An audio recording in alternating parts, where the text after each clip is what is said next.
I push open the bedroom door, and the world tilts. Two strangers in paint-stained overalls are erasing my peach-colored walls with wide, dripping strokes. My floral curtains lie crumpled on the floor like discarded clothes. On top of my dresser, the one I sanded and varnished with my own tired hands, rest cans of white paint bleeding down the lacquer I had polished until it shone. At the doorframe, my son Manny leans with his arms crossed, grinning as if this destruction were a clever prank. Beside him, Lauren scrolls on her phone, that smug smile curling her lips when she thinks she's won. The younger painter pauses, brush midair, caught in the thick silence. The smell of wet paint claws at my throat, dizzying me with rage. What is the meaning of this? My voice trembles, weaker than I intend. I've just walked in from a 12-hour shift in the restaurant kitchen, my shoes worn, my back aching, my hands still raw from boiling oil. 20 years of sweat had bought me these walls, this sanctuary. And now, my own blood has decided I'm too small for it. Lauren finally looks up, her voice honey-sweet and cruel. "Oh, Mama, you're home early. We're just making a few changes before we move in." Move in. The words crash against me harder than the smell of paint. My house, my sacrifice, my dream, reduced to a space they claim as theirs. That afternoon, staring at my crumpled curtains and my son's careless grin, something inside me breaks. And something else begins to rise. Would you fight for dignity, even if it meant standing alone against your own family? Share your thoughts below, and tell me where you're listening from. Manny moves closer, his grin gone now, replaced with that tone I've known since he was a teenager. The tone that assumes my silence. "Mom, don't get upset. It's just paint. We already talked to an architect. We'll divide the house. You'll have your little space, and we'll have ours. Like one big happy family." One big happy family. The words sting worse than the paint smell burning my throat. I see my curtains, fabric I bought after weeks of saving tips, crumpled on the floor like garbage. My dresser, the one I carried home from a garage sale, stands hostage under dripping cans. I hear my own voice, weak but gathering. "And who decided this? When did you sit down and plan the future of my house without me?" Lauren slips her phone away and sighs as if I'm a child throwing a tantrum. "Mama, don't be dramatic. Look at this color. It's ugly. White will be beautiful. You'll thank us." Beautiful for who? I want to scream. That peach was my sunset, chosen after days of comparing swatches, after years of dreaming of walls I could finally call mine. The painters pretend not to hear, but their uneasy glances tell the truth. Even strangers can feel when dignity is being stripped. Manny paces, surveying like an inspector. "When we bring our furniture, you'll see the difference." Their furniture? In my sanctuary. Lauren fingers the cheap perfumes on my vanity, smirking. "You don't need all this, Mama. At your age, life should be simple. Simple. As if 67 years, scarred hands, and small treasures I worked for were clutter in the way of their future. Something tears inside me. Not from the paint, not from the displaced furniture, but from the certainty in their voices. The way they speak, as if my years, my work, my sacrifices don't matter. As if I am already obsolete. I think of the kitchens. 15 years in the cookery. Another 15 before that in smaller restaurants. Burned arms, swollen feet, 12-hour days bent over stoves while families laughed at tables I'd never sit at. My back carries those years like stacked pots, and every dollar saved was a shield against this very moment. Robert comes to mind, his quiet smile, his steady hands in the furniture factory. He left me memories instead of money, but even those I feel Lauren dismiss with her smug glances. I remember Manny as a boy. Shy. He would hug me when I got home late, folding laundry with me, talking about school. That boy vanished the day Lauren stormed into his life with her big dreams, dreams paid for by someone else. The memory of their first ask still burns. $1,000 for their wedding party pulled from a cookie tin under my bed. They promised to pay in 6 months. That was 8 years ago. Then came hospital bills, baby cribs, endless emergencies. I told myself mothers don't charge their children interest. But deep down, I knew. My generosity had become their convenience. Lauren leans against the wall, arms crossed, already speaking of my future as if it belongs to her. Mama, you'll see. This house will be better for everyone. Better for them. I swallow against the paint fumes, against the sting in my chest. I see flashes of other humiliations. Their visits to my rented apartment, comments about the fridge, the whispers that maybe I should consider a senior living community. Senior. As if 67 and working 40 hours in a restaurant kitchen makes me fragile, senile, disposable. I recall nights in that apartment, lying awake, listening to neighbors fight through thin walls, dreaming of sunlight I couldn't afford. That dream is what carried me through years of scraping grease, saving pennies. That dream is what bought me this house. And now, in one afternoon, they've decided it belongs to them. The younger painter lowers his brush. Ma'am, should we stop? Lauren waves him on. Finish today. We've already paid. Paid with my sacrifice. My savings. The same money I had handed over weeks ago. Tears in Lauren's eyes. Manny's hand heavy on my shoulder. Just until next month, Mom. The kids need it. Now it's paint on my dresser erasing my walls. Manny touches my arm again, smiling with false warmth. Mom, don't be stubborn. We're family. You'll still have a room. Think of the kids. Think of the kids. The ultimate weapon. The same words he uses when he wants $800 for rent, or when Lauren calls about school supplies. The grandchildren I love, wielded like knives against me. My legs tremble, but not from age, from rage. I glance again at the dresser. White streaks drip down, covering the sheen of weekends I spent sanding. My curtains, sewn stitch by stitch, lie abandoned. All I see is theft, not of furniture, of dignity. I remember Sundays at the flea market, stretching $10 into groceries and maybe one small treasure. I remember Robert's sudden death, the silence that followed, the long years where Manny and Lauren's visits felt like inspections rather than family. I remember telling myself it was worth it if they loved me. Now, their love has the sound of paintbrushes scratching over my walls. Lauren smirks. You'll get used to it, Mama. But inside me, a voice louder than hers rises. A voice built from oil burns, from long shifts, from nights of silence. I whisper at first, only to myself, no more. The smell of paint thickens, the walls turn white before my eyes, and I know. This is not the end. This is the opening act of a battle I never wanted, but cannot avoid. Because if I stay silent now, I will lose not just walls and furniture. I will lose myself. And I refuse. I lie awake that night in the small room they've assigned me, staring at the unfamiliar ceiling. The smell of paint still clings to my clothes, sharp and sour. Through the thin wall, I hear whispers, muffled laughter, the television turned up too loud.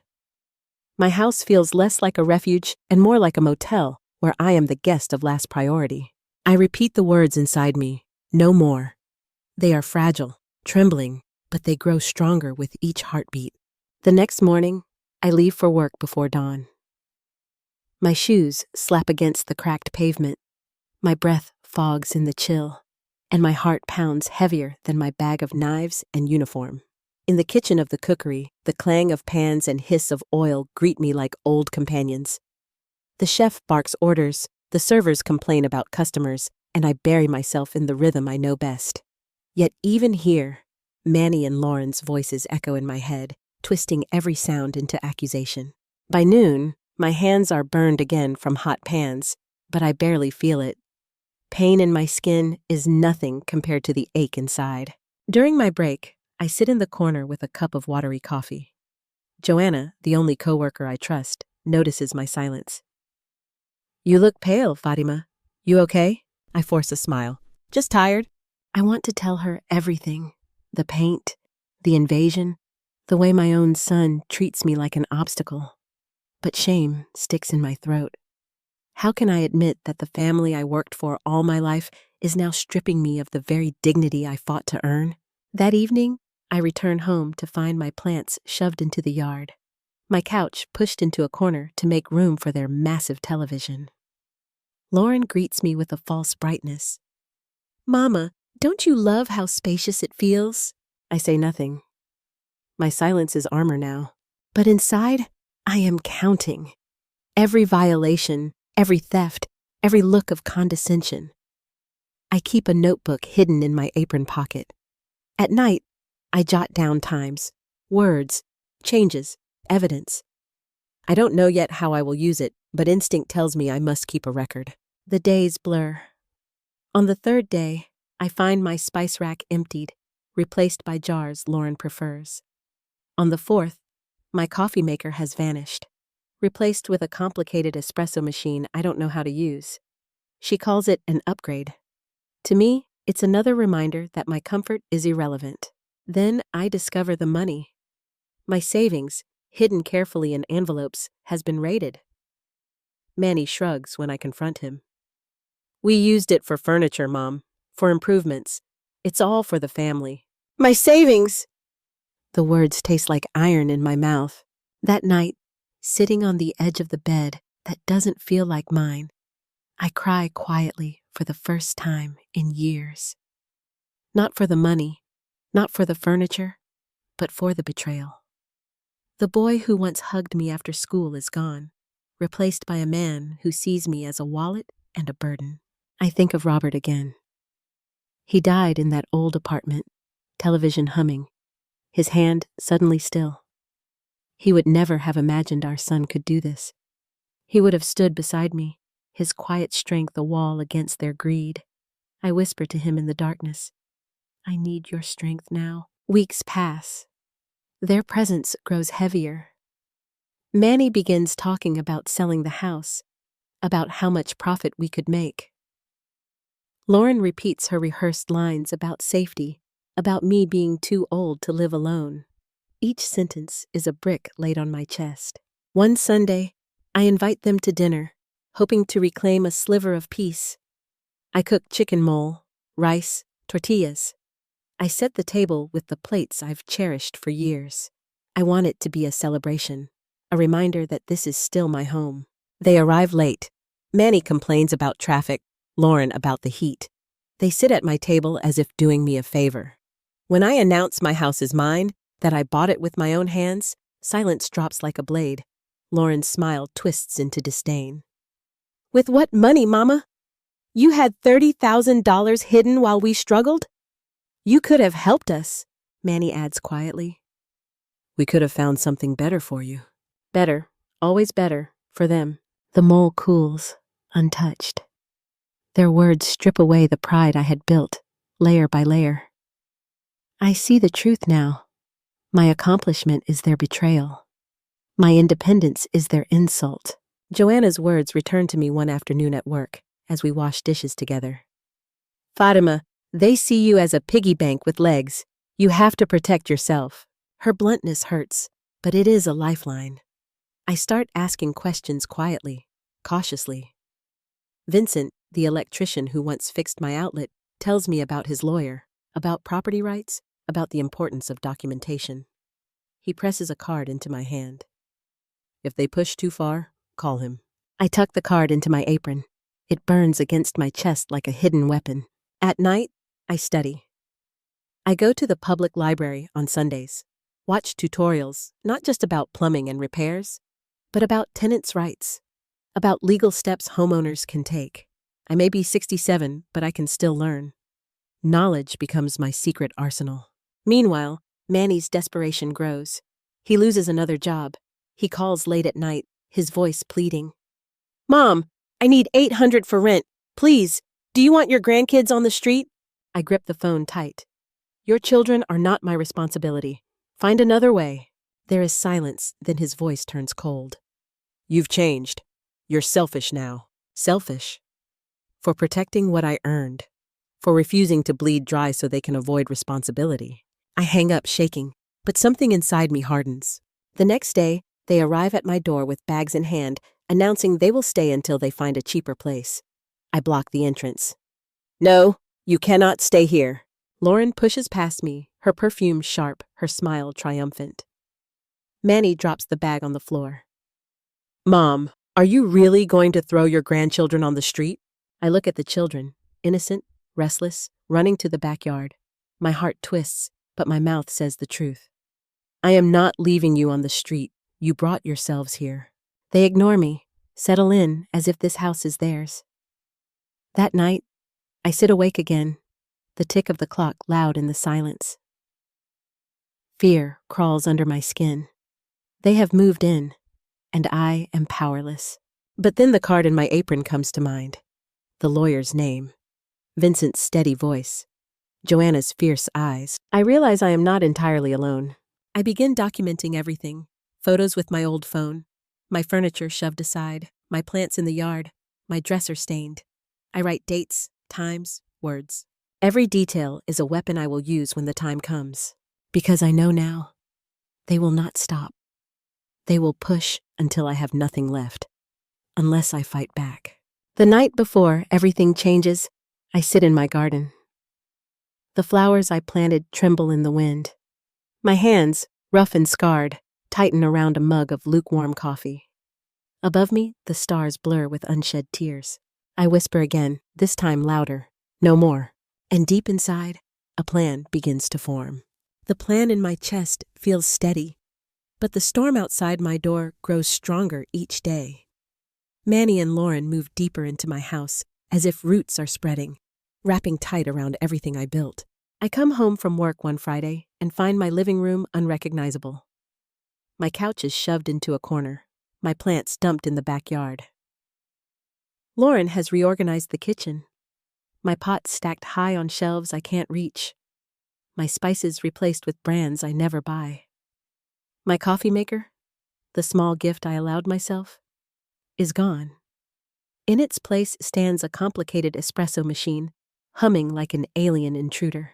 When I demand an explanation, Lauren answers with a smile sharp enough to cut. We're just modernizing, Mama.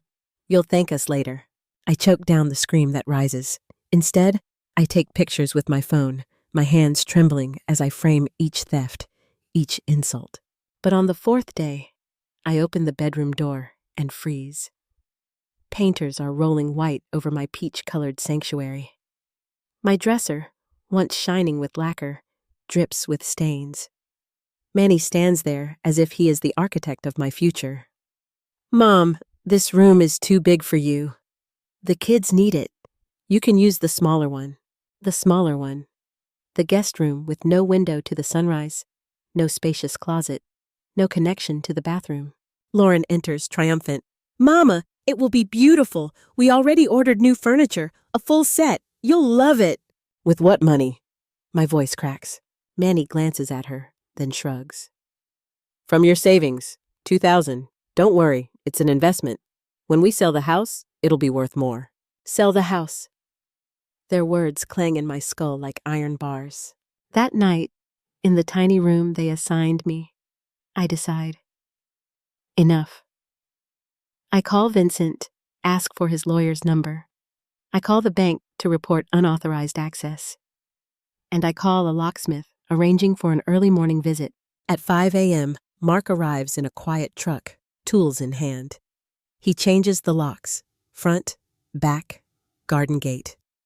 He places 3 new keys in my palm, and for the first time in weeks, my chest loosens. Keep one safe, Mrs. Jones. Hide another with someone you trust. Don't let them take this from you. When I leave for work, I know Manny and Lauren will return to find themselves locked out. At 2 in the afternoon, my phone buzzes furiously. Manny, then Lauren, then text after text.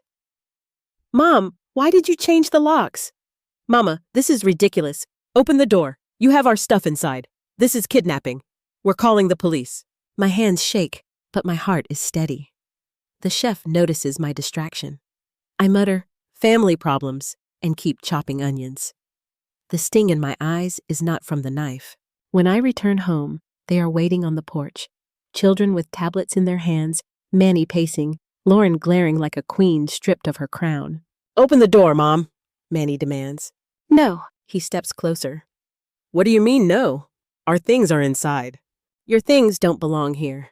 I never gave you permission to move in. Lauren rises from the step, arms crossed. Mama, this is insane. We're family. You can't throw us out. I'm not throwing you out. I'm reclaiming my house. Her voice rises. This is serious. We have kids. Your children have parents. Their shelter is your duty, not mine. For once, they are speechless. Vincent's truck pulls up then, his presence both anchor and shield. He greets me warmly, then turns to them.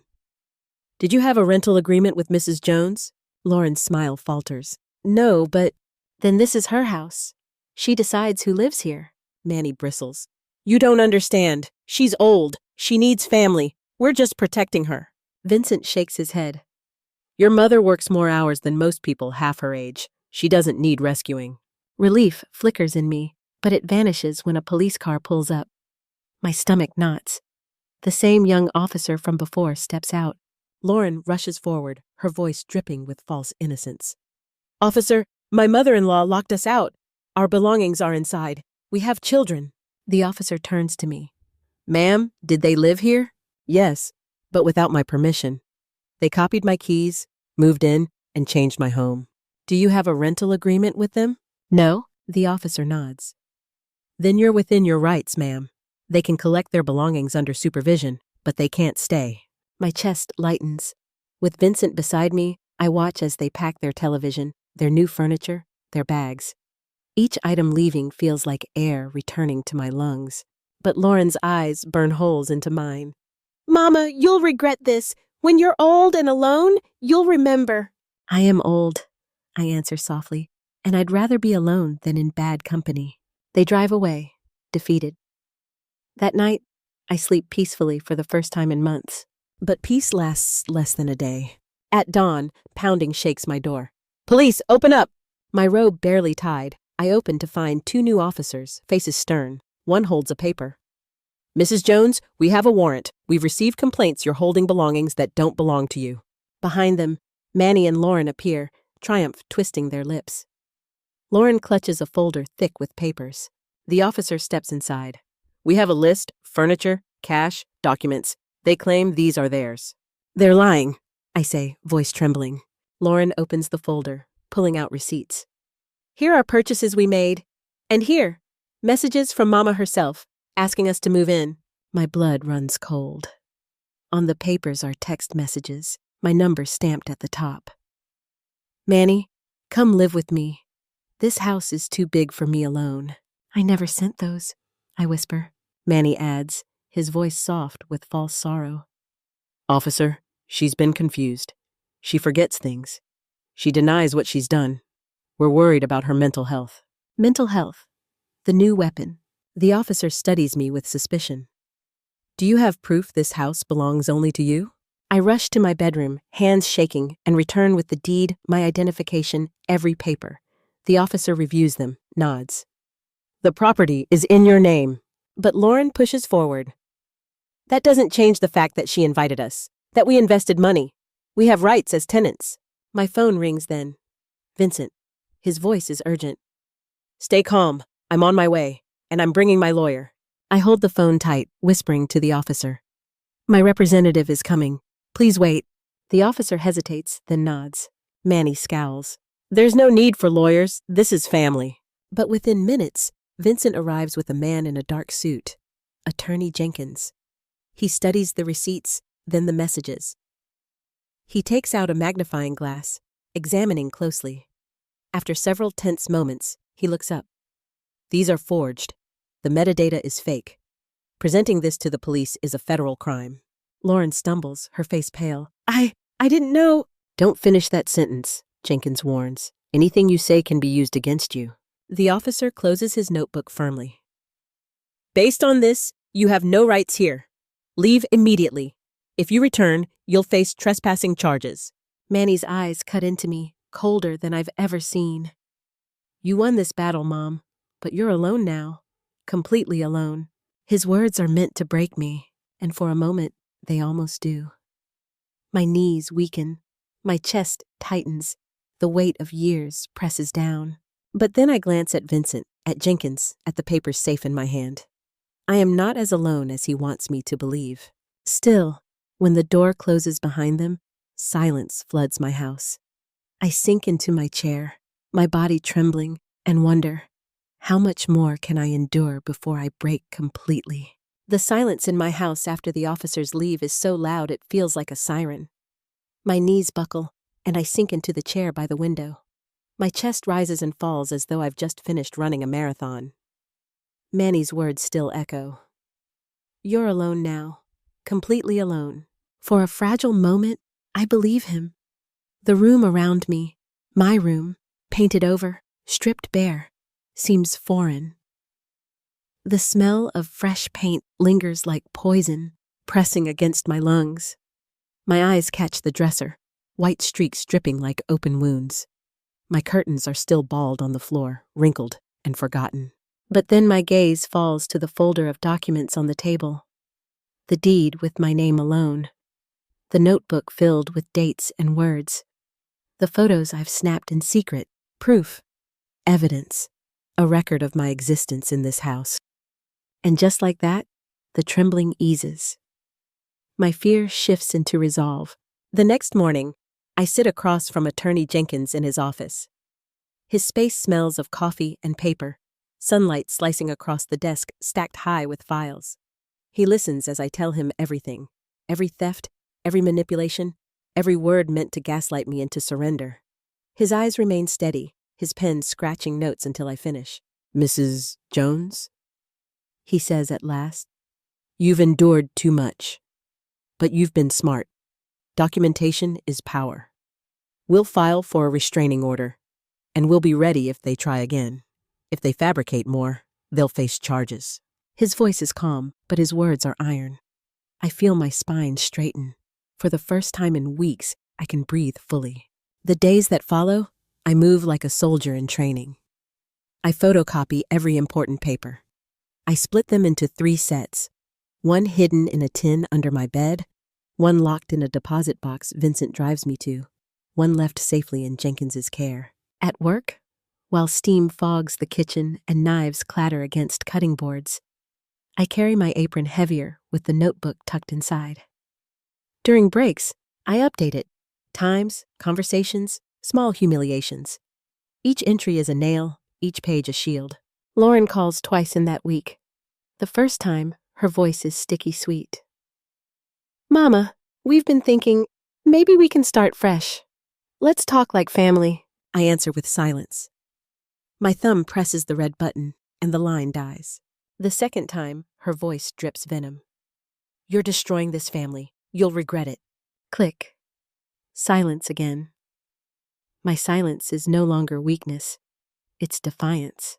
But Manny does not settle for phones.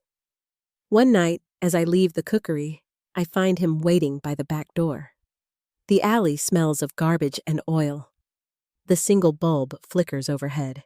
He steps forward, shadow long against the wall. Mom, he begins, voice low. This doesn't have to be ugly. Sign the deed over. We'll take care of you. You'll never want for anything. The laugh that bursts from me is harsh, almost foreign.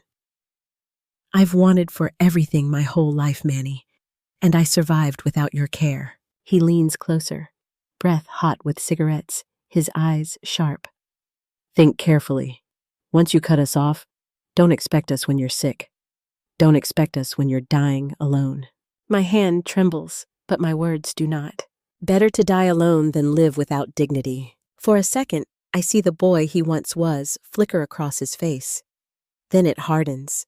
He turns and disappears into the night, leaving the alley colder than before. At home, I lock every bolt, check every window twice. The sound of each latch sliding into place is like a drumbeat, steadying me. 2 nights later, the storm returns.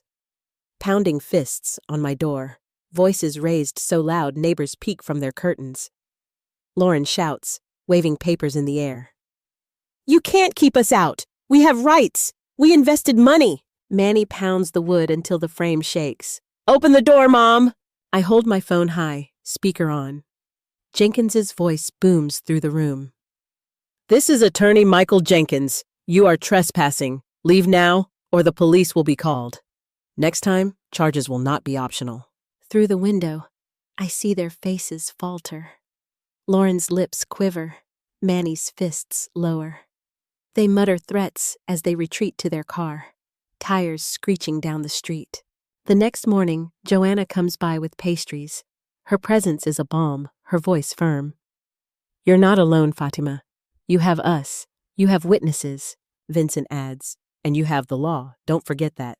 I nod, clutching my coffee mug so tight it warms my bones. But peace is always fleeting. Saturday dawns gray, clouds pressing low. Another knock rattles my door. My stomach knots, but when I open, it's two officers again. Different, older, sterner. "We've had further complaints, Mrs. Jones. May we come in?" Vincent happens to be visiting, his stance tall beside me. I allow them inside. Lauren is there, immaculate as ever, folder clutched like a shield. "Officers, Mama doesn't know what she's doing. She's paranoid. We've invested thousands. She asked us to live here. She's confused." My chest flares hot, but I stay calm. I open my notebook, lay it on the table. Each entry is neat, dated. I slide the photographs across. My couch shoved aside, my plants discarded, my dresser scarred. "This is their care," I say. The officers exchange looks, flipping between their papers and mine. Jenkins arrives minutes later, briefcase snapping open. His voice cuts through the room. "These receipts? Paid with her stolen funds? These messages? Forgeries. Here, bank statements of unauthorized withdrawals." The room tilts in my favor. Lauren's face drains of color, her lipstick stark against pale skin. Manny stares at the floor, jaw tight. The officers close their notebooks with finality. "This is civil. You have no rights here. If you return, you risk arrest." Relief washes over me, but Manny still tries one last dagger. His voice cracks, but the venom is sharp. "Mom, is a house worth losing your family?" My hands steady on the table. I am not choosing a house over family. I am choosing dignity over abuse. The words land heavy, reverberating in the quiet. They storm out, the slam of the door rattling windows. The house trembles, but my heart stands firm. That night, I sit in the garden with Joanna and Vincent. The air smells of damp earth and blossoms. The stars blink overhead, distant and calm. Joanna grips my hand. "You fought back, Fatima. You won." I sip my coffee slowly, the steam curling against my face, but deep inside, unease lingers.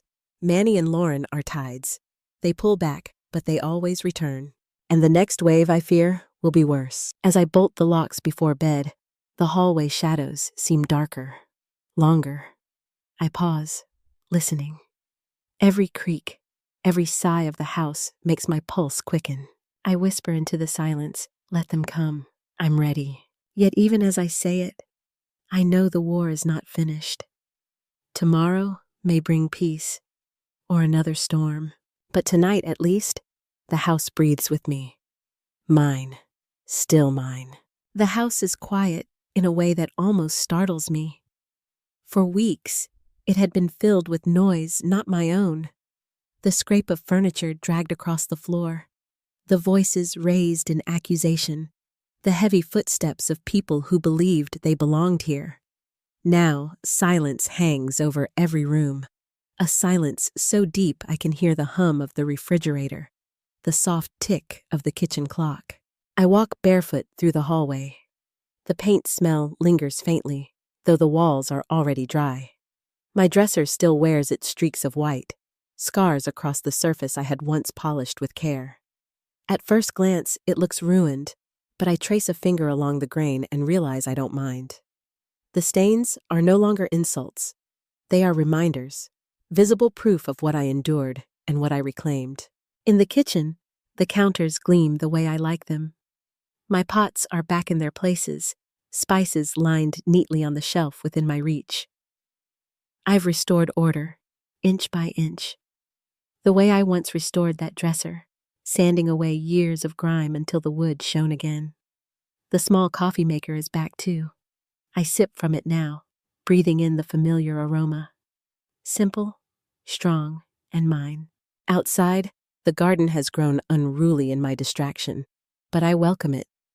Petunias stretch toward the fence, daisies tilt in the wind, the soil damp from last night's rain. I kneel and press my palms into the earth, letting the coolness seep into my skin. Here, no one tells me what to plant, what to keep, what to throw away. Here, I decide. Joanna visits often. She brings loaves of bread wrapped in cloth, stories from the restaurant, laughter that rings brighter than any insult ever hurled in my home. We sit together on the porch, watching children ride bikes down the street, and she never once tells me what I should do. She listens, and sometimes that is all I need. Vincent stops by too, checking the wiring, ensuring every lock holds firm. He doesn't say much, but his quiet presence is another kind of anchor. When he leaves, he always pats my shoulder, a gesture that says more than words. You're safe. You're not alone. And yet, loneliness does creep in. It slips into evenings when the television hums in the background and the chair across from me is empty. I glance at Robert's photo on the nightstand, his steady smile frozen in time, and I whisper, I did it. I stood my ground, even against our own son. Some nights, I imagine his hand reaching across the table, warm and calloused, reminding me that he would have been proud. The memories hurt, but they also soothe. Love once gave me strength, and in a different way, it still does. I think often of Manny, not the man who stood in my living room demanding my house, but the boy who once rushed to greet me after school, arms flung around my waist. The boy who folded laundry with me, who blushed when praised, who seemed so gentle. I don't know where that boy went. I don't know if he's buried under the weight of his own choices, or if I simply wanted to see what was never there. Either way, I've let go of the fantasy that my love could save him. Lauren's face haunts me less. She was always clear in her ambitions, her hunger thinly veiled as practicality. She wanted more, always more, and she believed she could take it from me. But it is Manny's betrayal that slices deepest. The son I raised who turned my devotion into obligation, my generosity into entitlement. Still, I cannot let bitterness rot me. I've seen too many lives curdle in kitchens filled with resentment. I will not let mine end that way. The truth is, I am 67 years old. My back aches when I bend too long. My fingers stiffen on cold mornings. Yet I still rise at dawn, still work 12-hour shifts, still return home with grease on my clothes and sweat on my forehead. And now, when I turn the key in the lock at night, the door opens to silence that belongs to me. Some evenings, I sit in the living room with the lights dimmed, listening to the faint hum of the neighborhood. Dogs bark down the block. A baby cries next door. A car engine turns over in the driveway across the street. All the ordinary sounds of life, none of them intruding into my walls. After years of cramped apartments, nosy landlords, and raised rents, this quiet feels like a cathedral. The restraining order Jenkins filed sits folded in a drawer, but I haven't needed it yet. Manny and Lauren have gone silent. No calls, no knocks, no staged pleas. Their absence is its own answer. Perhaps they've moved on to new schemes. Perhaps they're nursing grudges. Perhaps they wait, believing time will soften me. Let them wait. I am not afraid anymore. If they come back, they will not find the woman who trembled in her own bedroom as strangers painted her walls. They will find someone who knows the worth of her labor, the strength of her will, and the power of the law on her side. I've learned something important. Family is not defined by blood. It is defined by respect. Joanna and Vincent, in their quiet, steady ways, have shown me more care than Manny and Lauren ever did. True family does not take what is yours. They stand beside you so you can hold it tighter. The scars on my dresser, the streaks on the wall, the faint dents in the floor where heavy furniture once sat. They remain. and I choose to keep them. I will not sand them away or cover them. They are the history of my battle, the story of a woman who refused to be erased. Sometimes, late at night, I walk through the house with the lights off. Moonlight slips through the window, glinting off picture frames, washing the walls in silver. I stop in the doorway of the big bedroom, my bedroom again, and I stand there, breathing. The air is cool, carrying no trace of paint. The space feels whole, reclaimed. I whisper to the empty room, to myself more than anyone. This house is mine. My life is mine. And in that truth, I find peace. The lesson etched into me is simple, yet sharp. Love without respect is just an echo. It fills the air for a moment, but it fades, leaving nothing behind. Respect endures, dignity endures, and I will never trade mine again. So here I sit, coffee steaming in the cool night, garden blooming at my feet, stars scattered across the sky. I am not young, I am not wealthy, I am not surrounded by family, but I am free, and freedom, I've learned, is worth everything. What about you? What would you do if the people meant to protect you tried to take everything instead? Share your story in the comments and tell me the city you're watching from. If stories like this one speak to you, subscribe to Roots and Secrets so you won't miss the next journey.